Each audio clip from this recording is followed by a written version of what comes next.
자, 굉장히 재밌는 풀이 트릭 하나만 알려드리고 시작을 하겠습니다. 우리가 지난주에 구평 분석을 하면서 가장 신비했던 유형 뭐였어? 우리 막전위님께서 아예 생명과학의 신지평을 열어버렸습니다. 그쵸? 자, 막전위가 아니고 우리가 막투가도라는 기괴한 유형이 나와버렸어요. 막투가도에 대해서 우리가 이론적으로는 다 알고 있었습니다. 그쵸? 시간이 지나면서 나트륨 투과도는 증가했다가 감소하고 칼륨 투과도도 증가했다가 감소한다라는 사실은 알고 있었어요. 근데 이게 문제로 나올 줄 몰랐던 거지. 물론 이제 9월 모의고사 당시에는 문항 자체가 너무 쉬웠습니다. 왜냐면 속도도 알고 있고 전체 시간도 알고 있다 보니까 그냥 대충 쇽쇽 샥샥샥 해버리면 답이 나오는 그런 약간 허접한 구조였어요. 다만 수능날 그런 걸 기대하면 된다 안 된다? 아유, 수능날에는 본격적일 것 같습니다. 그래서 우리가 이 막 투과도 문제를 해결하는 방법을 알고 있어야 될 거라고 생각을 해요. 그래서 이제 예를 들면 이런 문제가 가능하겠죠. 여기를 D1, 여기를 D2, 여기를 D3, 여기를 D4, 여기를 D5다. 뭐 이를테면 이렇게 선언을 했을 때 여기 자극이라고 칩시다. 여길 자극해서 D1이랑 1번, 2번, 3번, 4번에 나트륨과 칼륨 투과도를 공개하는 그런 문항이 등장할 수 있어요. 특히 이제 이번 구평에서 살짝 무서웠던 거는 자, 구체적인 숫자를 줬어 아니면 순위만 줬어? 순위만 줬어요. 그러니까 나트륨 투과도가 겁나 높아요, 조금 높아요, 조금 많이 높아요, 안 높아요, 뭐 이런 식으로 1등, 2등, 3등, 4등 이렇게만 줬습니다. 이렇게 숫자를 대충 줬을 때 대응할 수 있어야 돼. 왜냐면 이 그래프의 y축이 상대값이에요.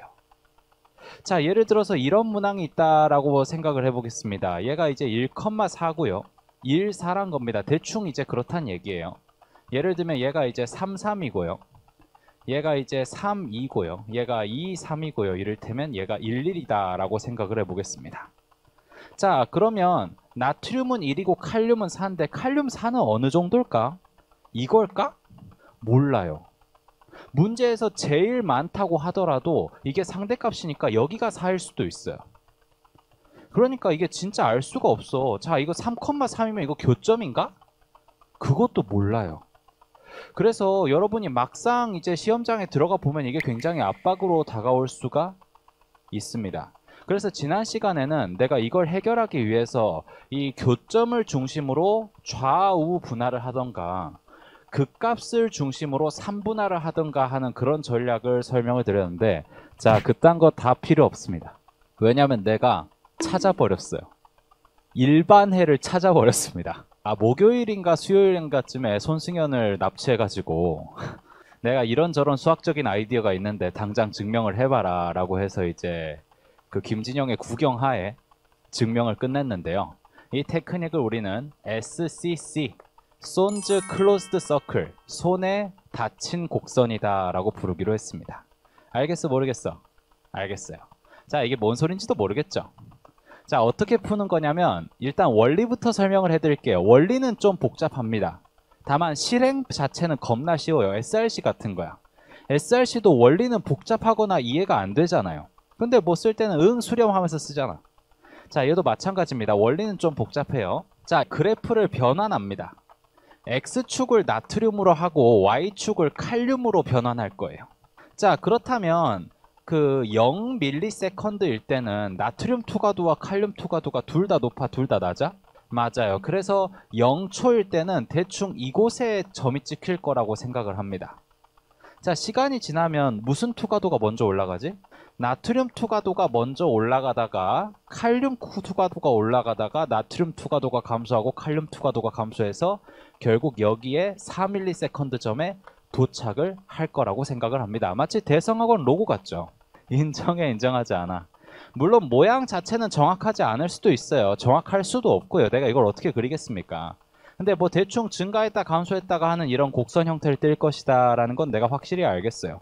아, 그러면 이 1,4라는 거를 여기다가 넣으면 여기가 1,4니까 이렇게 점을 찍어서 표현한 거구나. 그럴 리가 없죠. 왜 여기가 1,4야? 네가 어떻게 알아? 아니 여기가 1,4일 수도 있어. 모르는 겁니다. 알 수가 없는 거예요. 그래서 내가 증명한 정리는 뭐냐? 증명이 아니죠. 난 제안했고 손승현이 이제 증명을 한 건데, 바깥으로 볼록한 패곡선상 임의의 n개 점으로 구성되는 다각형의 weighted center of mass는 언제나 패곡선 안에 있다라는 걸 증명했습니다. 자, 무슨 소리인지 몰라도 됩니다. 그냥 볼록의 정의를 따라서 증명한 건데 몰라도 돼요. 이게 무슨 뜻이냐? 적당히 가운데쯤 있는 점 하나를 선택해서 벡터를 만들면 이 벡터가 0초, 1초, 2초, 3초, 3.5초, 4초 이렇게 움직입니다. 무슨 방향으로 움직여? 시계 반시계. 반시계 방향으로 움직인다 이거예요.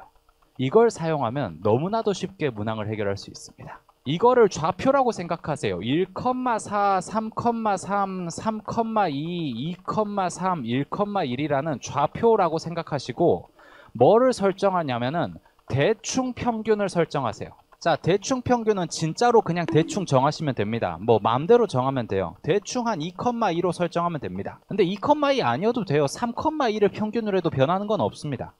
그냥 대충 중간쯤 있는 여기 나오는 점은 아닌 아무 점이나 설정하면 돼요.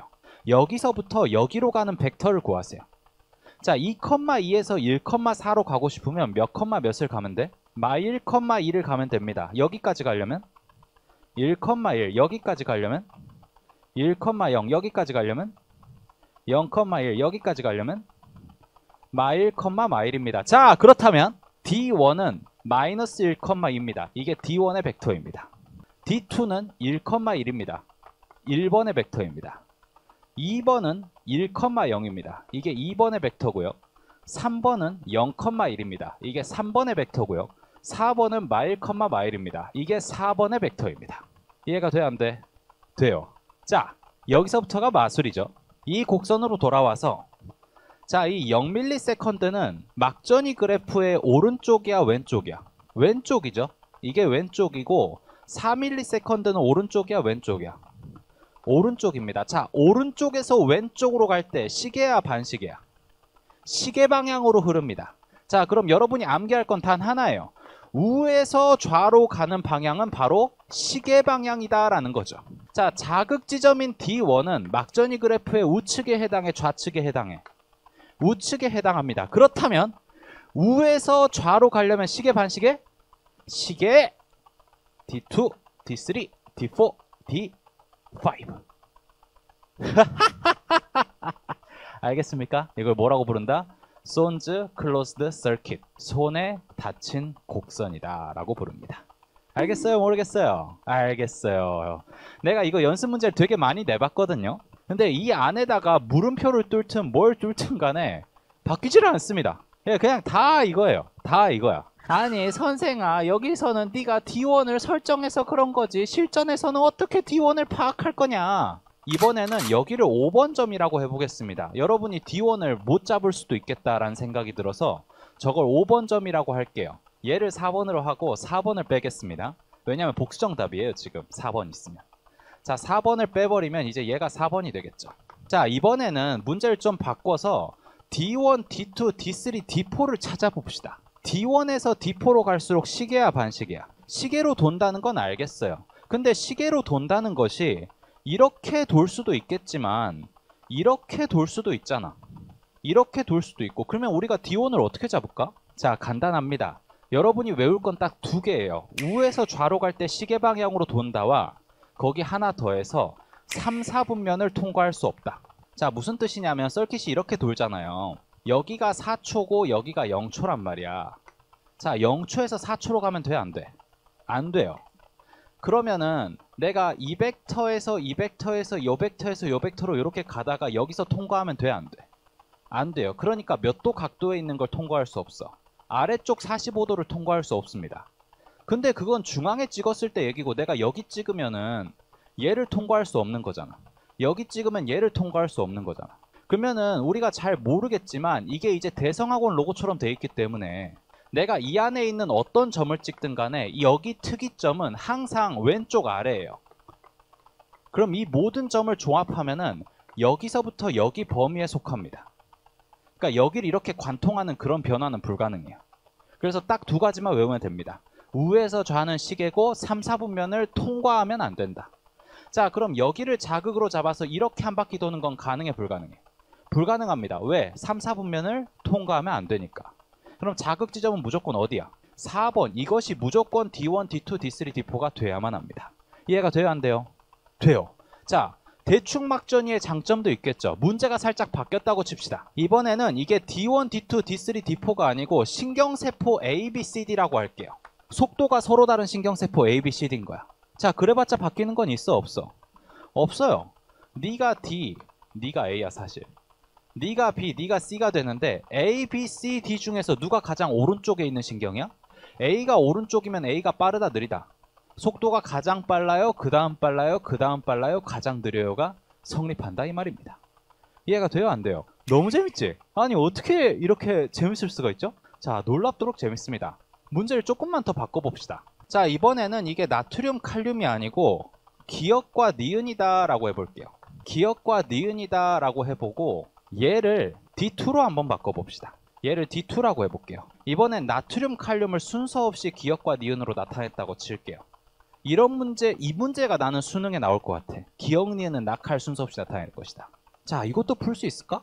당연히 풀 수가 있습니다. 자, 벡터로 나타내면 역시 아까랑 똑같이 마일 2가 4번이고 그 다음에 1,1이 D2고 그 다음에 1,0이 2번이고 그 다음에 0,1이 3번입니다. 이게 낙칼인지 칼난지는 모르겠지만 이 아래쪽을 통과하는 그런 이동은 할 수 있어, 할 수 없어? 할 수 없어요. 그럼 방향은 둘 중 하나야. 아래에서 위로 올라가는 변화든가 여기서 이렇게 올라오는 변화든가 둘 중 하나입니다. 자, 근데 이렇게 돌아가면 여기가 D1, 여기가 D0냐? 말이 돼, 안 돼? 그럼 어떻게 돌아가야 돼? 이렇게 돌아가야 돼. 그럼 얘가 뭐가 돼야 돼? D1, D2, D3, D4가 돼야만 합니다. 자, 근데 이렇게 돌아가려면 시계야, 반시계야? 근데 원래 시계로 돌아야 돼, 반시계로 돌아야 돼? 근데 왜 반시계야? 어떻게 나한테 이럴 수가 있어? 이상해, 안 이상해? 이상하다는 건 이게 낙칼이다, 낙칼이 아니다. 낙칼이 아니고 칼나다. 방향까지 완전히 파악이 됩니다. 이해가 됩니까, 안 됩니까? 됩니다. 자, 무슨 방식으로 나오더라도 우리는 이제 걱정할 게 없겠죠. 내 생각에는 아마 22학년도 대충막전이 느낌으로 내지 않을까 싶어요. 왜냐면 그게 문제가 제일 이뻐요. 그래서 이제 이런 류의 연습 문제들 앞으로 많이 풀어볼 계획입니다. 근데 뭐가 나오든지 간에 이 손즈 클로즈드 서킷 이것만 있으면 다 해결이 된다. 알겠어요? 모르겠어요? 알겠어요?